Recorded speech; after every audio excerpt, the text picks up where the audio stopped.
श्लोक नंबर 36 से आज हम लोग अध्ययन करने जा रहे हैं, इसका पठन पाठन करने जा रहे हैं। भगवान श्री कृष्ण आज सुख के बारे में बता रहे हैं।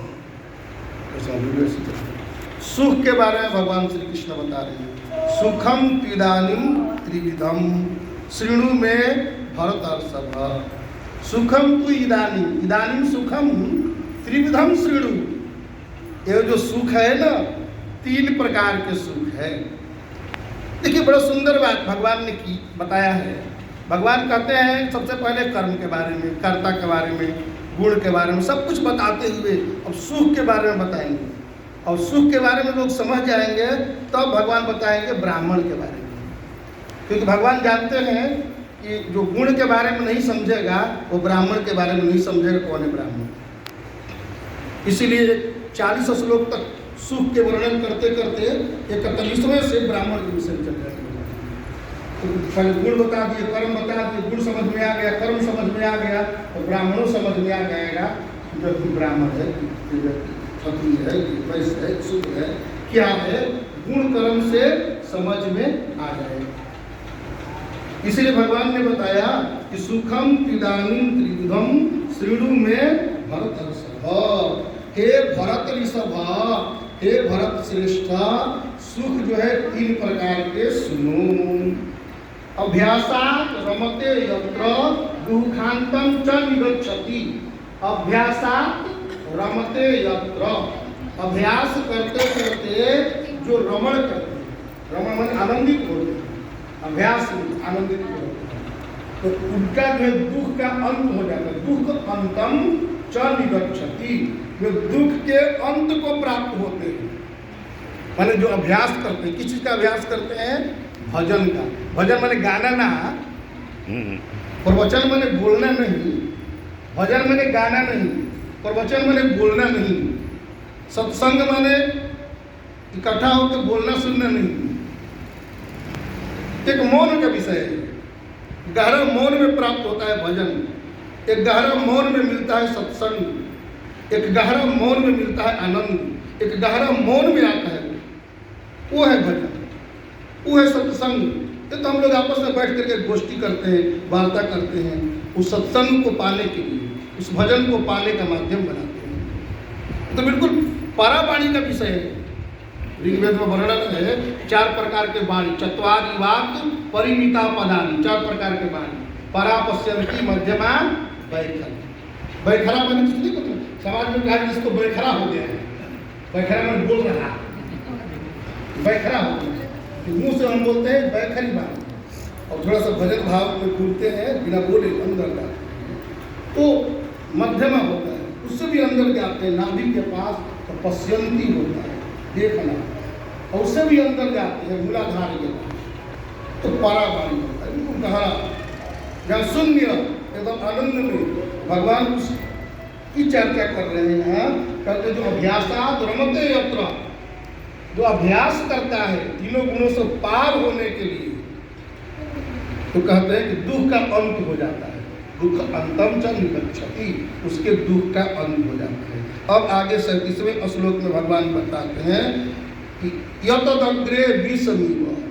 अब 3 प्रकार के सुख कौन कौन है जो हम अभ्यास करते हुए कहते हैं कि शुरू कष्ट होता है, जैसे कड़वा कड़वा मिर्चा, कड़वा कड़वा नीम का पत्ती का प्रसाद बनता है, तो हम लोग प्रसाद लेते समय मुंह एकदम कड़वा करते हैं, तो खाने में बहुत कड़वा लगे, सामने बहुत तीखा लगे, कड़वा लगे, मतलब कठिन लगे, परेशानी लगे, उसको करने में मेहनत लगी, और परिणाम में अमृत जैसा मिले।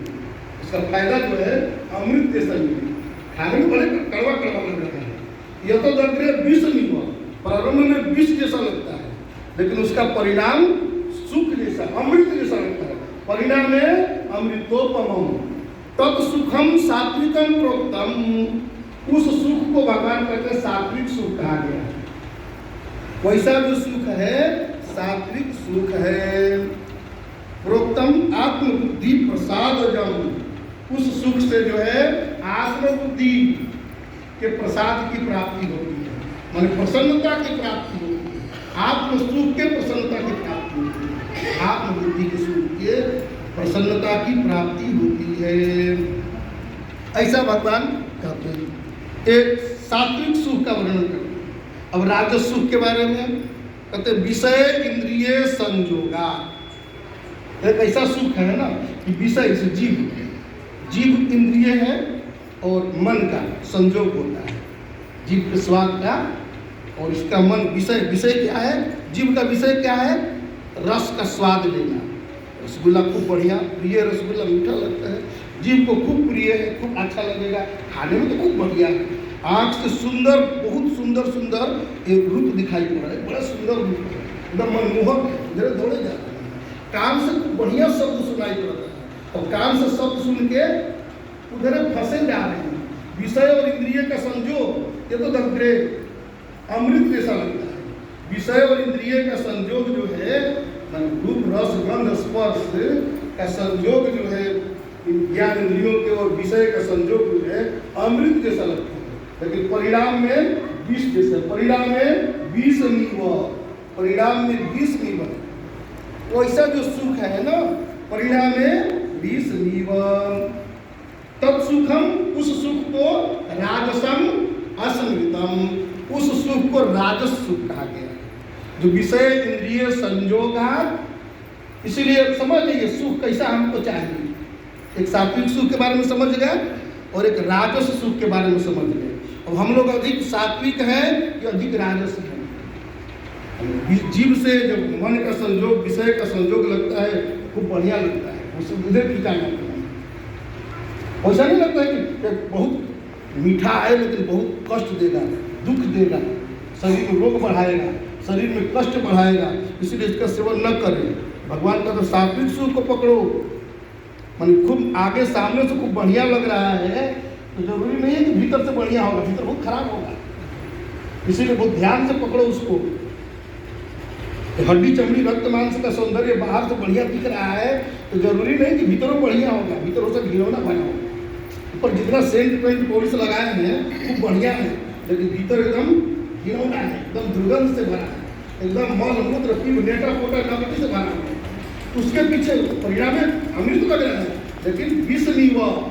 शुरू में अमृत लग रहा है लेकिन परिणाम में विष लगेगा। वैसा सुख के पीछे नहीं दौड़ना है। रसगुल्ला जीव को बहुत बढ़िया है लेकिन पेट में जाएगा तो धुआं जैसा बेकार आएगा। मालपुआ बन गया तो एक रोटी खाते हैं तो 4 मालपुआ खाए रहे हैं, तो चलो, लेकिन परिणाम में बेकार आने लगा, विष नहीं हुआ।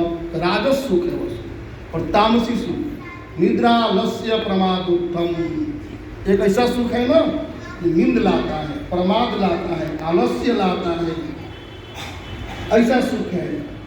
यदग्रे चानुबंधे च सुखम मोहनम आत्मनः, शुरू में और अंत में जो है अपने आप को मोहित करने वाला सुख है।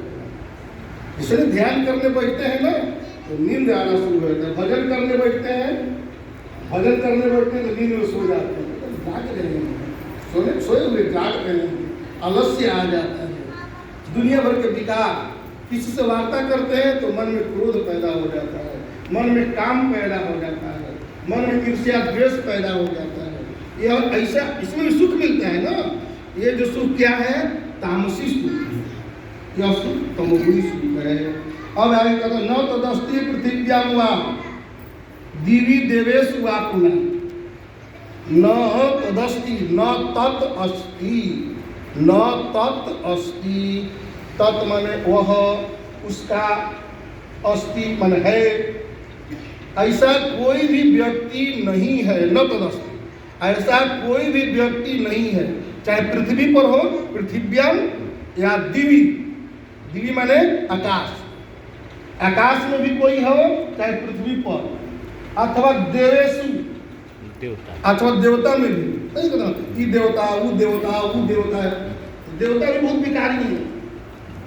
तो पृथ्व्याम, पृथ्वी पर कोई मनुष्य, आकाश में कोई रहने वाला हो, अथवा देवता में कोई, देवेशु वा पुनः, न तदस्ति पृथिव्याम वा दिवि देवेशु वा पुनः सत्वम प्रकृति जय मुक्त।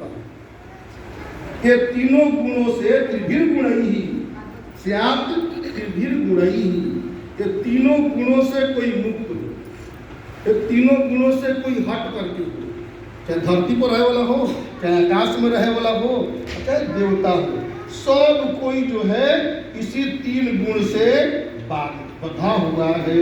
इसीलिए भगवान कहते हैं, शुरू में भगवान ने जो वर्णन किया, अभ्यासाद रमते यत्र दुखांतम च निगच्छति। अभ्यास करेंगे, यदि हम अभ्यास करेंगे तो चाहे पृथ्वी पर रहने वाले व्यक्ति हो, चाहे आकाश में रहने वाले व्यक्ति हो, चाहे देवता भी हो, जो अभ्यास करेगा तो दुख का अंत होगा। बिना अभ्यास के नहीं। अभ्यासात रमते यत्र, इसीलिए अभ्यास करें। तो हम लोग कृष्ण जन्माष्टमी के माध्यम से, रामनवमी के माध्यम से, पर्व त्योहार के माध्यम से भगवान को याद करके अभ्यास करते हैं कि अभ्यास करेंगे तो क्या होगा, अंदर मतलब पकड़ हमारा बनेगा, हम उतना गहराई में प्रवेश करेंगे, हम उतना अंतर्मुख होते जाएंगे, हम उतने अपने से पास में आते जाएंगे। हम कहाँ हो गए हैं, अपने से दूर हो गए हैं। सुंदर हम अपने को नहीं देख पा रहे हैं, जो असली सुंदर है, हम खूब सुंदर हैं, सजाते हैं खूब अपने को, हम खूब सुंदर हैं।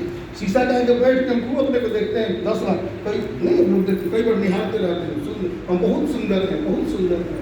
लेकिन फिर भी उस सुंदरता के पीछे उसको पकड़ नहीं पाते। वो असली सुंदर है जिसके कारण हम सुंदर प्रतीत हो रहे हैं, चाहे जिसके कारण पूरा जगत सुंदर प्रतीत हो रहा है। किसके कारण सुंदर जगत प्रतीत हो रहा है, हड्डी चमड़ी रूप के कारण थोड़ी प्रतीत हो रहा है। इसके भीतर जो चेतना है, इसके भीतर जो प्राण है, इसके भीतर जो ज्योति है, इसके भीतर जो आत्मा है, इसके भीतर वो पदार्थ है, चेतना पदार्थ, चेतन पदार्थ, इसके भीतर जो तत्व है, इसके कारण हम जीवंत महसूस हो रहे हैं, इसके कारण हम आनंदित। इसलिए हमारा पकड़ कहाँ होना चाहिए, रूप दिखाई पड़े, सुंदर रूप को देखिए, भगवान ने याद किया देखने के लिए देखिए, लेकिन बाहर मत अटक के देखिए, उसके गहराई में पहुंचिए। कहाँ से सुंदर रूप आ रहा है उसको पकड़िए, तो हम कहाँ चले जाएंगे, आत्मा के पास चले जाएंगे। उसके कारण वो निकल जाएगा। तो इसमें क्या रखा है, बॉडी शरीर में कुछ रखा है, निकल जाएगा, कुछ नहीं रखा है, मुर्दा है। इसीलिए उस जिंदा के साथ अपना जोड़ किससे करना है, जिंदा के साथ, मुर्दा के साथ नहीं। इसलिए हम लोग आज भगवान का खूब बधाई देते हैं। जन्माष्टमी का उत्सव, बधाई का मतलब जिंदा बधाई, तो आनंदित ना, जिंदा को पकड़ना, जीवित के साथ रहना, मुर्दा के साथ नहीं। हम अपना सत्संग जो है सत्य संग करना है, मुर्दा संग करने लगते हैं। चेतना के संग में जाना है, मुर्दा के साथ जुड़ने लगते हैं। जाना है भगवान के साथ, जुड़ते हैं मुर्दा के साथ। धन संपत्ति पैसा दौलत इधर ज़्यादा ध्यान रखते हैं और अपने तरफ कम ध्यान रखते हैं। धन संपत्ति हमें मिल जाता है तो हम खुश हो जाते हैं, और नहीं मिलता है तो नाराज हो जाते हैं, नहीं मिला। इसलिए अपना चेतना जो है अपने पास हमको लगाना है, तभी हमारा कल्याण। इसलिए हम लोग या 2 मिनट 4 मिनट ध्यान हम लोग करते हैं, काहे लिए कि घर पर जाके खूब बैठ के अभ्यास करेंगे, आधा घंटा रोज, 20 मिनट 25 मिनट, आधा घंटा रोज। काहे लिए, सुंदरता को देखने के लिए। सबसे सुंदर क्या है, उस सुंदर को देखने के लिए। छुछुंदर को देखने में तो लगे हुए हैं, छुछुंदर से हट के सुंदर को देखने में। लिपस्टिक पाउडर जितना खुलता छुछुंदर बनाता है, हम जितना उसको श्रृंगार करते हैं, हम छुछुंदर बनते जाते हैं। और जो असली सुंदरता है, जो भीतर छिपा हुआ है, वो पकड़ाएगा ध्यान करने, वो अपने भीतर है। सबके भीतर सुंदरता है, अब एक ही है सबके भीतर। फिर वहाँ इसीलिए भगवान कहते हैं जितना हम अधिक उस सुंदरता के साथ जुड़ेंगे, सुंदर बने। इसीलिए हम लोग गीता पढ़ते हैं, ध्यान करते हैं कि हम सुंदर बन जाएं। भले ही हम अभी छुछुंदर हैं, तो धीरे धीरे ध्यान करेंगे तो सुंदर बनेंगे ना। कब तक छुछुंदर रहेंगे।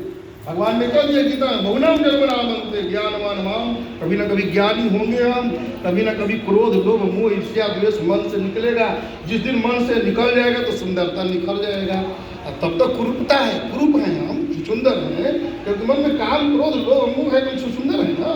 सुंदर नहीं है, बंदर है, चंचल है। इसीलिए हमें सुंदर बनना है, ध्यान करना है। इसलिए आइए हम सब ध्यान करें। ऐसा संतों ने आदेश दिया है, भगवान श्री कृष्ण ने भी यही आदेश दिया है गीता में, ध्यान योगी श्री कृष्ण। इसलिए ध्यान योगी भगवान श्री कृष्ण, तदनुसार हम लोग भी थोड़ा सा ध्यान करें। प्रेम से बोलिए भक्त वत्सल भगवान की जय।